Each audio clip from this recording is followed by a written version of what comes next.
आज second day है ना, श्री हरि ज्ञान गंगा का दूसरा सत्र है आज। तो आज उसी दूसरे सत्र में आप सभी लोगों का हमारे गुरुकुल में, अपने गुरुकुल में बहुत बहुत स्वागत है।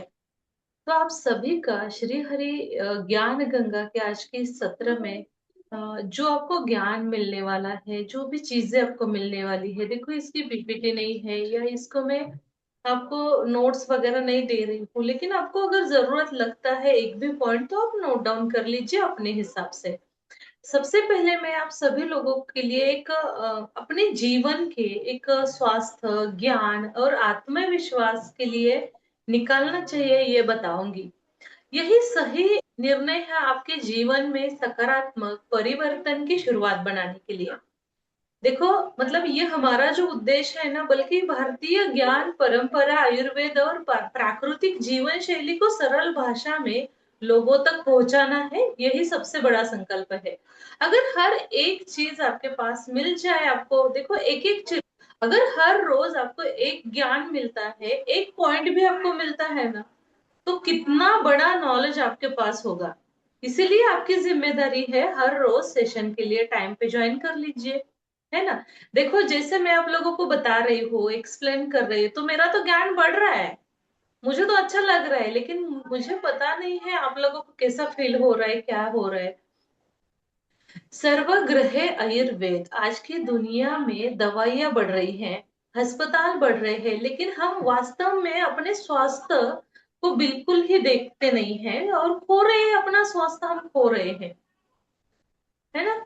कभी कभी हमने सोचा है इसके बारे में? दुनिया में आज इतनी सारी दवाइयां बढ़ रही हैं, अस्पताल बढ़ रहे हैं, लेकिन हम उसके बीच में हमारा वास्तव जो है पूरी तरह से खोने के लिए शुरुआत की है उन्होंने। कुछ लोगों ने तो खो भी दिया है, बहुत तकलीफें वो उठाते हैं अपने यहाँ पे, है ना।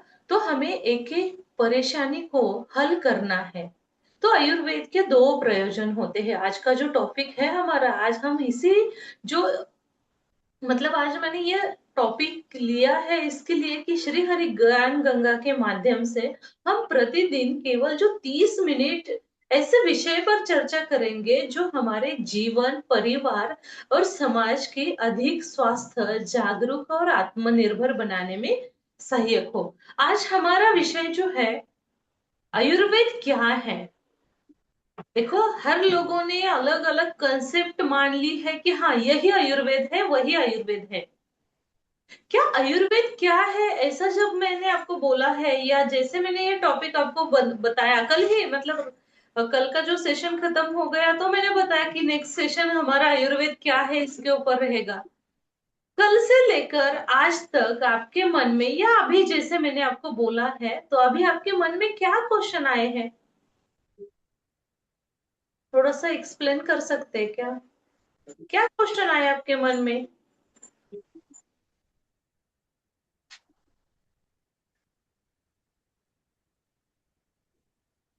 देखो ठीक है, बहुत सारे क्वेश्चन। मुझे तो पहले लगता था कि खाली जड़ी बूटी है, वन औषधि है, या ऐसे भी कुछ जो अपने आजू बाजू में मिल जाता है। फिंगर में नोट्स, जो अभी भी हमारे पास जो भी कुछ मिल जाता है ना, तो ये हमारे लिए बहुत ही सीमित होता है और यही आयुर्वेद है। मतलब मेरी खुद की संकल्पना ये थी, शायद मुझे लगता है कि आपको भी ऐसा ही फील होगा कि हाँ, आयुर्वेद यानी कि फॉर एग्जांपल ये जड़ी बूटी, ये वनौषधि, या काढ़ा है, स्वरस है, रस है, मतलब यहाँ तक ही हमने सीमित रखा है। लेकिन ये हमारे स्वास्थ्य, संतुलन और हमारे आनंद जीवन में संपूर्ण विज्ञान है। और यही सभी सारे सत्रों में हम जानेंगे, है ना। सत्र लेने का मेरा मकसद तो यही है कि ज्ञान यात्रा की शुरुआत बहुत अच्छे से हो। तो आइए, हमारे जो ये पूरी तरह से मन से हम इस यात्रा की शुरुआत कर रहे हैं। स्वस्थ व्यक्ति, स्वस्थ परिवार, स्वस्थ समाज, यही हमारा संकल्प है। और आज की इस ज्ञान सत्र की हम शुरुआत कर रहे हैं। तो ज्ञान सत्र की शुरुआत करने से पहले जो अपने पास, मैं आप लोगों को एक सवाल पूछना चाहती हूँ कि जो अपने अंदर या आपने जो इमेजिन किया है, आयुर्वेद की संकल्पना क्या है या आयुर्वेद क्या है? अपने मन को पूछिए कि क्या है यह संकल्पना। क्या जैसे मुझे कुछ क्वेश्चन मिले वैसे ही आपको मिले हैं, या वही क्वेश्चन से आप परेशान हो क्या? जड़ी बूटी है, काढ़ा है या घरेलू उपचार है तो आयुर्वेद है? ये बिल्कुल नहीं है। आयुर्वेद क्या है? सबसे पहले देखो, आप सभी एक फिर से एक श्री हरि ज्ञान गंगा के आज के जो सत्र है ना, तो उसमें आपको फिर से एक बार स्वागत करती हूँ। और कल जो हमने अग्निहोत्र के बारे में जाना, आज हम उसी ज्ञान को नींव समझकर, और अपना जिसका नाम है आयुर्वेद, उसी को समझकर, उसी को ही अपनाते हुए, जिसका नाम जो है आयुर्वेद, तो उसकी शब्द की शुरुआत करते हैं। आयुर्वेद, आयु और वेद दोनों डिफरेंट शब्द है, लेकिन हमने उसकी निर्मित की हुई है। जब हम आयुर्वेद शब्द सुनते हैं तो अक्सर हमारे मन में जो आता है, जो मैंने बोला आपको, है ना, जड़ी बूटी है, काढ़ा है, घरेलू उपचार है, या हमारे प्रकृति में आजू बाजू में जो चीजें मिलती है वही आयुर्वेद है। लेकिन क्या आयुर्वेद केवल इतना ही है? नहीं। आयुर्वेद केवल उपचार पद्धति नहीं है, जड़ी बूटी नहीं है, वनौषधि नहीं है, बल्कि सही तरह से जीने का एक विज्ञान है ना, सही ढंग से हमें कैसे जीना चाहिए, और यही विज्ञान है। और विज्ञान है तब भी आयुर्वेद की उपयुक्तता आज भी सालों साल सिद्ध हुई है। और यही हमें सीखना है और लोगों को भी सिखाना है। शरीर, मन और आत्मा को संतुलित रखना है। वैसे आयुर्वेद के दो प्रयोजन है, इसके बारे में भी मैं बात करने वाली हूँ बहुत, क्योंकि मैं, बहुत इंटरेस्टिंग विषय है। आयुर्वेद के दो प्रयोजन है, और वही हमारे लिए काफी फायदेमंद होते हैं। उसके बारे में जब, मतलब जैसे आगे का वो टॉपिक हो जाएगा ना, तो मैं आपको क्लियर करूंगी। सबसे पहले हम इसको देखेंगे। मतलब मैं आप लोगों को एक पूछना चाहती हूँ कि यदि आपको स्वस्थ रहने के लिए केवल एक चीज की चुनौती है या चुननी है, तो दवा या सही जीवन शैली, तो आप उसमें से क्या चुनेंगे? फटाफट आप अपने चैट बॉक्स में डाल दीजिए, दवा चाहिए या जीवन शैली चाहिए। दवा चाहिए तो डी डालिए, और जीवन शैली चाहिए तो खाली जी डालकर आप चैट बॉक्स में डाल दीजिए। फटाफट करना है ये प्रोसेस।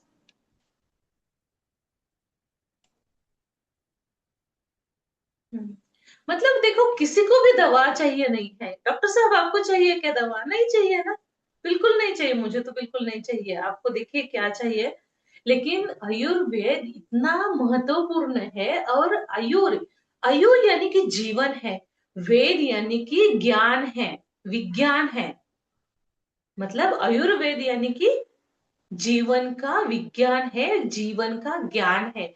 देखो, हर एक छोटे छोटे यहीं पे हमें समझ में आ जाता है कि आयुर्वेद क्या है।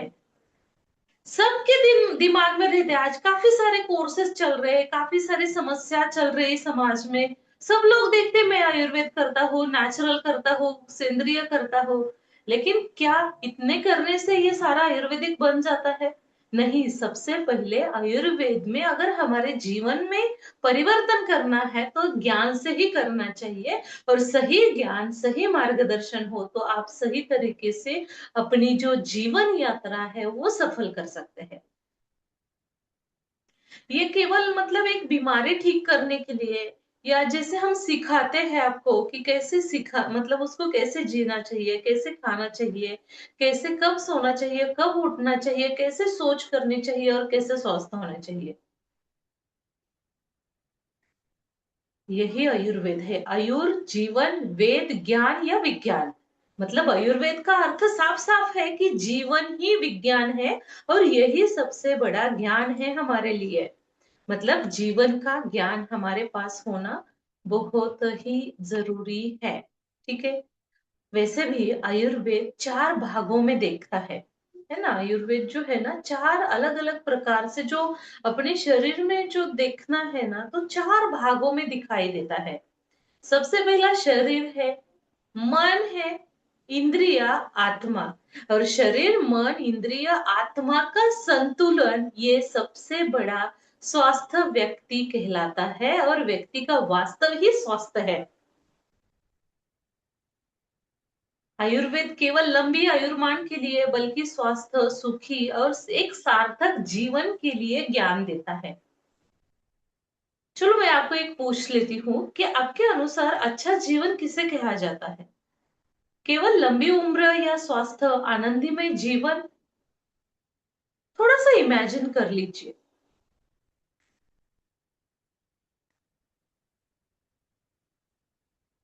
थोड़ा सा सोचिए, क्या यही आयुर्वेद है?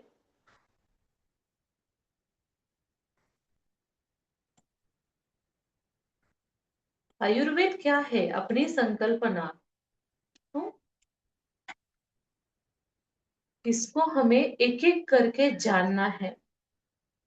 हर एक गुणवत्ता, हर एक पॉइंट आपके लिए बहुत फायदेमंद है। जब हमारा शरीर, मन, आत्मा, इंद्रिय, जब इसका बैलेंस हो जाता है तो हमारे पूरे शरीर का बैलेंस हो जाता है। शरीर का बैलेंस हो जाता है तो अपने परिवार को भी हम अच्छे से देख सकते हैं। आयुर्वेद का उद्देश्य क्या है? क्या है आयुर्वेद का उद्देश्य? स्वस्थ। देखो, ये जो सेशन है ना, सोचने वाला है। बीच बीच में ये क्वेश्चन क्यों करती हूँ, क्योंकि आप वहां तक, मतलब हमारे ये कोर्स में आपको 100% इन्वॉल्व होना है। भले आप मेरे साथ उत्तर ना दे, लेकिन आप अपना दिमाग उस तरह से लेकर जाइए। जैसे मैंने क्वेश्चन किया, आयुर्वेद का उद्देश्य क्या है, आयुर्वेद क्या है, आपका माइंड सेट होना जरूरी है उसमें ऊपर। पहले भी बताया है, आयुर्वेद केवल रोग होने पर दवा देने के लिए उपयोगी नहीं है, लेकिन वास्तव में इसका उद्देश्य इससे भी कई तरह से बड़ा है। आयुर्वेद का सिद्धांत क्या है? एक प्रसिद्ध सिद्धांत है, जानते हो उस सिद्धांत के बारे में?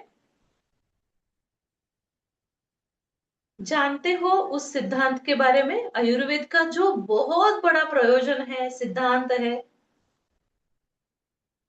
रंजना जी, काजल जी, कई बार मैंने आपको सिखाया ही है आयुर्वेद के 2 प्रयोजन के बारे में। काजल जी, आपको तो आना चाहिए।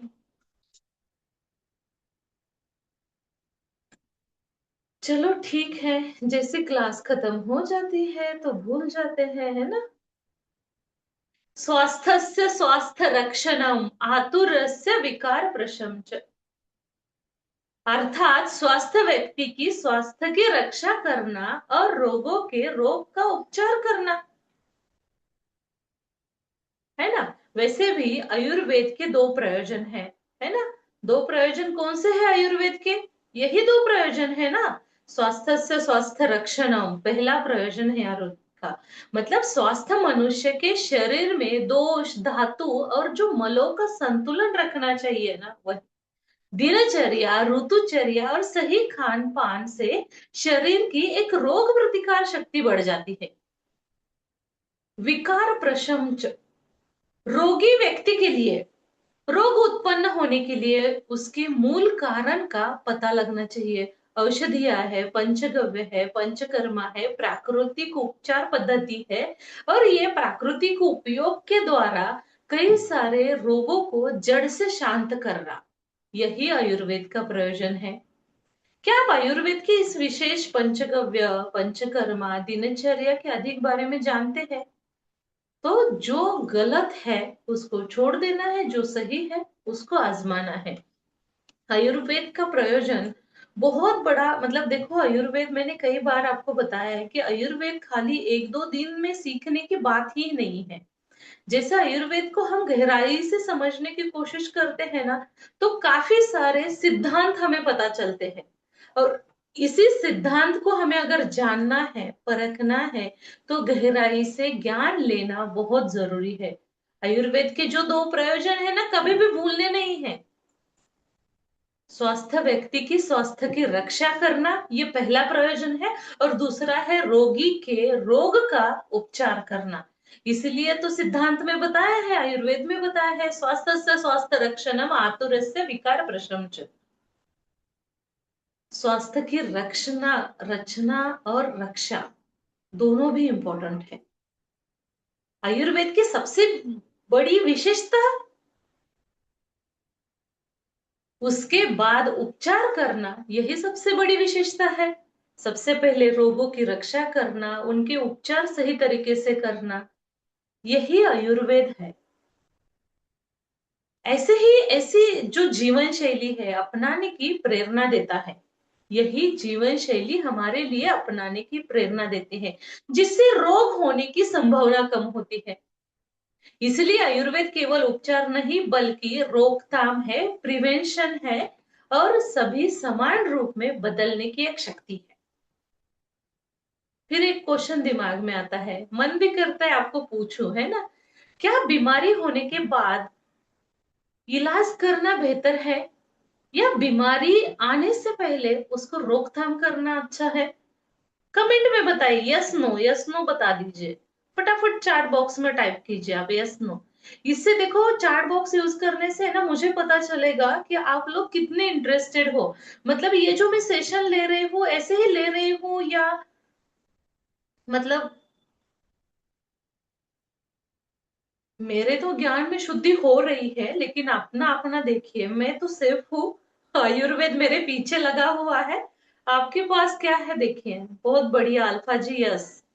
किसी को नहीं लगता कि बीमारी होने के बाद हमें उपचार लेना चाहिए, बल्कि जो है अपनी बीमारी को होने से रोकने के लिए बहुत फायदेमंद होता है। शीतल जी, बहुत बढ़िया शीतल जी।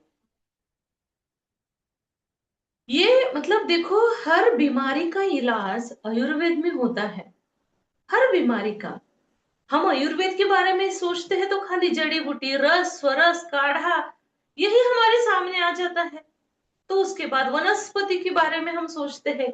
लेकिन आयुर्वेद एक सिद्धांत है, एक जीवन शैली है, ये एक विज्ञान है। और सबसे बड़ा आयुर्वेद एक चमत्कार है ना? कैसे चमत्कार है, क्या है, जब टाइम आ जाएगा तो आपको पता चलेगा। मुझे तो पता चल गया है कि वो किस प्रकार से है। आयुर्वेद का इतिहास बहुत बड़ा है, लेकिन इतिहास को हमें जानना, देखो ये बहुत बड़ी स्टोरी है, एक दो दिन सेशन में कुछ कवर नहीं होने वाला। वैसे भी हमारा तो 30 मिनट का, उसमें से तो 5 मिनट इधर उधर जाए जाते हैं, बाकी बचते हैं, उसमें से कितना सिखाएंगे। इसलिए ये संकल्प है, हर रोज सेशन रखेंगे, कुछ ना कुछ तो आपको मिल जाएगा। आयुर्वेद विश्व की सबसे प्राचीन चिकित्सा प्रणाली का एक हिस्सा है।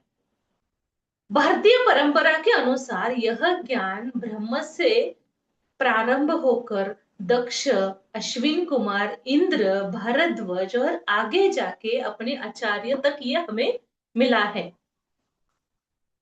जो हमारे आचार्य रहे हैं, आचार्य चरक जी, आचार्य सुश्रुत जी, आचार्य वाग्भट जी, देखो जो इन्होंने अपने लिए किया है ना, किसी भी प्रांत के भाग में या किसी भी देश के लोगों ने ये नहीं किया है, जो हमारे भारत देश ने हमारे लिए इतना बड़ा भंडार छोड़ा है। बहुत बड़ा भंडार, आयुर्वेद का भंडार उन्होंने हमें छोड़ा है। परंपरा के अनुसार जो ज्ञान हमें मिला है, और ये आयुर्वेद का ज्ञान की उत्पत्ति कहाँ से हुई, क्या पता है इसके बारे में आपको? काजल जी, रंजना जी, कृतिका, निर्मल जी, नो। किससे हुई है अभी तो मैंने बताया है, उसमें से एक पॉइंट पकड़ना था आपको। डॉक्टर साहब, ब्रह्म से। बहुत बढ़िया। ब्रह्मांड से ही इसकी निर्मित हुई है, उसका ज्ञान हमारे पास मिला है, हमारे पास पहुंचाया है। ब्रह्मांड से प्रारंभ इसका ही हुआ है। उसके बाद ये दक्ष होकर, दक्ष, अश्विन कुमार, भारद्वाज, इंद्र, और अभी जब हम देखते हैं तो अपने जो आचार्य रहे हैं, बहुत सारे ग्रंथ हैं, है ना? कल मैंने एक पीपीटी में बहुत बड़े ग्रंथ का एक इमेज दिखाई थी, है ना? चरक संहिता है, उसके कौन है आचार्य जी? चरक ने लिखी है चरक संहिता। आचार्य सुश्रुत जी ने जो शल्य चिकित्सा ली है, जो सर्जरी के बारे में विकसित किया है, और वाग्भट जी ने भी आयुर्वेद को बहुत व्यवस्थित रूप से उसको प्रस्तुत किया है। आज दुनिया के अनेक देशों में आयुर्वेद प्रचुर रुचि बढ़ा रहा है। अपनी ही परंपरा, अपने भारतीय लोगों की परंपरा आज लोगों के पास जा रही है। और लोग प्राकृतिक एवं समग्र स्वास्थ्य पद्धति की ओर आकर्षित कर रहे हैं, जिससे एक संदेश जाता है, जिस ज्ञान से हजारों वर्षों तक मानवता का मार्गदर्शन किया है, और उसे समझना और संरक्षित करने के लिए हमारी भी जिम्मेदारी है। ये हमें देखना चाहिए। आयुर्वेद और आधुनिक जीवन। आज जीवन शैली में तान तनाव, अति भोजन, कम नींद आना, शारीरिक निष्क्रिय के कारण हमारी जो लाइफस्टाइल डिसऑर्डर ज्यादा मात्रा में बढ़ रही है। लाइफस्टाइल हमारी पूरी चेंज हो चुकी है। पहले लोग सूर्योदय से पहले उठते थे, आज कब उठते हैं उनको पता ही नहीं सूर्योदय कब होता है। आयुर्वेद हमें सिखाता है नियमित दिनचर्या, संतुलन भोजन, योग, ध्यान, प्रकृति के साथ जुड़ाव हमारे स्वास्थ्य के लिए महत्वपूर्ण है। आज प्रिजर्वेटिव हेल्थ केयर के जो चल रहे हैं ना, उसका परिणाम है विश्व भर हम अपने प्राप्त कर रहे हैं, जो आयुर्वेद की सोच से काफी मतलब मेल खाती है। इसलिए आयुर्वेद केवल अतीत का ज्ञान नहीं, बल्कि वर्तमान भविष्य के लिए एक उपयोगी जीवन शैली का मार्गदर्शन होता है। और बहुत सारे आयुर्वेद से जुड़े कुछ भ्रम भी है और कुछ फैक्ट भी है, सत्य भी कुछ है। आज आयुर्वेद को देखकर कई भ्रम भी है।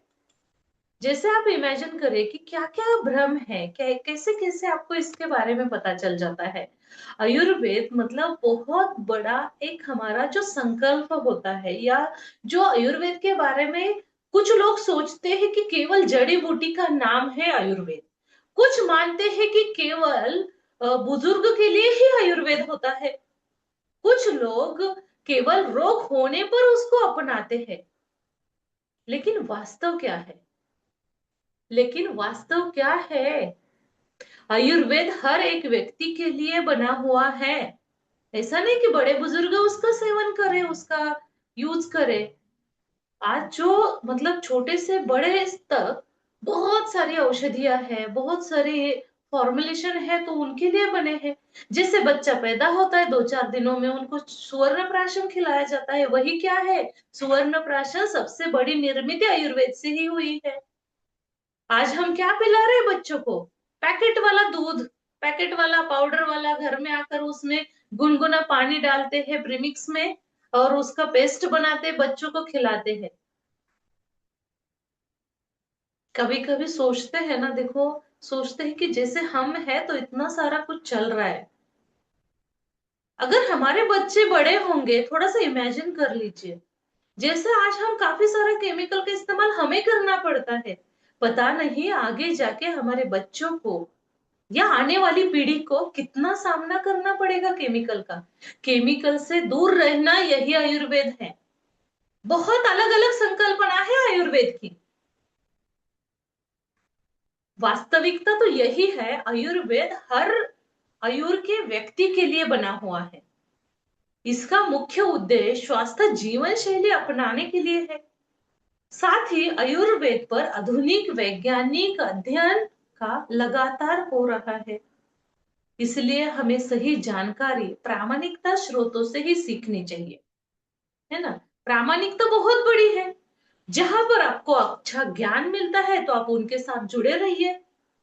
अगर मेरे पास मिलता है तो मेरे पास आ जाइए, और किसी के पास किसी की सेशन शुरू है, किसी को नॉलेज देना है, या आपको जहाँ पे जो कुछ अच्छी बातें मिलती है, अच्छी जानकारी मिलती है, जो भी बेनिफिशियल हो, तो उनको उनके पास से ज्ञान लेना चाहिए। देखो, ज्ञान ऐसी चीज है ना, बांटने से बढ़ती है, और ग्रहण करने से और भी बहुत बढ़ती है, बांटने से भी बढ़ती है। तो ये देना चाहिए। इसलिए तो फर्स्ट सेशन में मैंने बोला था कि और भी अपने कुछ फ्रेंड्स है, अपने कुछ रिलेटिव्स है, तो इनको ये पता होना चाहिए। आपको क्या करना है ना, उनको अपने जो परिवार वाले हैं तो उनको इस सेशन के लिए बिठा देना है, ताकि आयुर्वेद के बारे में उनको गहराई से नॉलेज हासिल हो। हम अपने जीवन में आयुर्वेद कैसे अपनाएं, वो उनको पता चल जाएगा। आयुर्वेद अपनाने के लिए बहुत बड़े बदलाव करने की आवश्यकता नहीं है। कुछ छोटे छोटे कदम होते हैं, कुछ छोटी छोटी चीजें होती है, तो उससे तो हमें शुरुआत करनी होती है। ऐसा नहीं कि आयुर्वेद अपनाने के लिए बहुत बड़ा कुछ परिश्रम करना है, कष्ट उठाना है। बिल्कुल नहीं है। क्या करना है? समय से उठना, यही आयुर्वेद है। समय पर भोजन खाना, सात्विक भोजन चुनना, एक्सरसाइज करना, योग प्राणायाम मेडिटेशन, पर्याप्त दिन लेना, नींद लेना, मन को शांत रखने के लिए थोड़ा सा मेडिटेशन करना, या आपकी जो प्रार्थना है वो आप वो प्रार्थना काम कर लीजिए। ओम नमः शिवाय चैंटिंग है वो कर लीजिए आप। मतलब ओम नमः शिवाय नहीं, लेकिन आपको जो करना है वो चैंटिंग भी आप कर सकते हैं ना। छोटी छोटी लेकिन अच्छी बातें मिलाकर बड़ा परिवर्तन हमारे जीवन में हो जाता है। जैसे मैंने कल अग्निहोत्र के बारे में आपको बोला, अग्निहोत्र सिखाया, तो आज के सत्र के बाद आप एक आयुर्वेद में अपनी आदत, अपने जीवन की एक शुरुआत कर सकते हैं। अग्निहोत्र से, अग्निहोत्र शुरुआत में कर लीजिए। जैसे अग्निहोत्र की आदत आपको लग जाएगी, अपने आप समय पर उठने के लिए आप तैयार हो जाएंगे। इससे निष्कर्ष क्या होगा हमारे लिए? आज जो हमने जाना है, आयुर्वेद केवल चिकित्सा नहीं बल्कि संपूर्ण जीवन जीने का एक विज्ञान है। छोटे छोटे बदलाव करेंगे तो आप आयुर्वेद के नजदीक आ जाएंगे। और यही हमें सिखाता है कि स्वास्थ्य कैसे रहे, प्रकृति के साथ कैसे जुड़े, और संतुलित जीवन किस प्रकार से जिए। तो मैंने आपके लिए एक परिवार, स्वास्थ्य, आयुर्वेदिक जीवन शैली, कम से कम एक अच्छी आदत आज से अपनाऊंगी, ये संकल्प लेना चाहिए। तो मेरी इच्छा है कि सभी लोग अपने अपने आंखें बंद कर लीजिए और ये संकल्प ले लीजिए। मैं अपने परिवार के लिए, मैं अपने स्वास्थ्य के लिए और आयुर्वेदिक जीवन शैली की कम से कम अच्छी आदतें आज से ही शुरुआत करूंगी, अपनाऊंगी या अपनाऊंगा। ऐसे आंखें बंद करके आज अभी संकल्प ले लीजिए। आपके लिए 1 मिनट का टाइम है।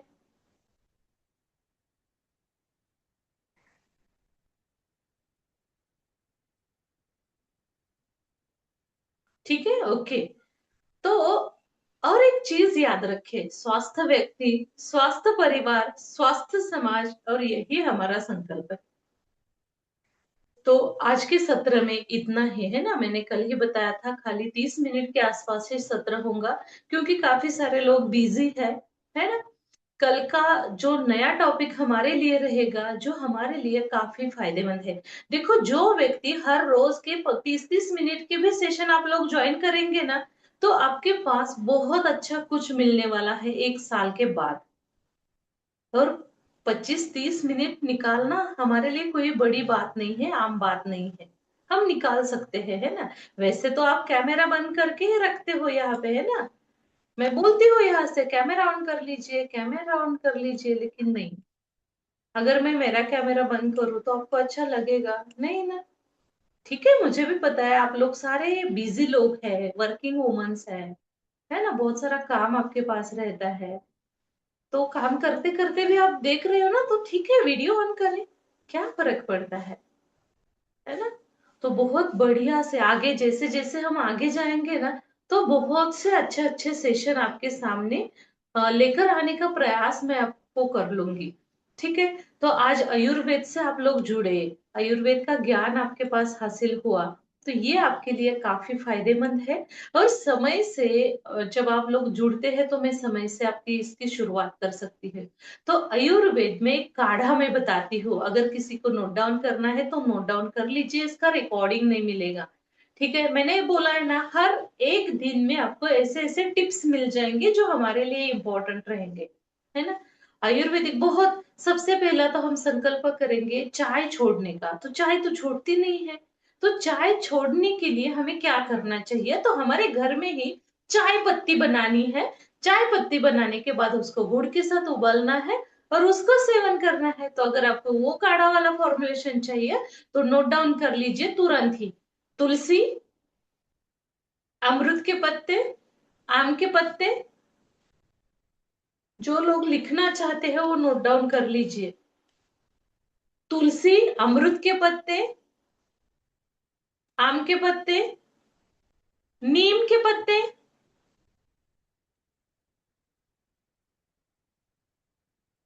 पुदीना के पत्ते,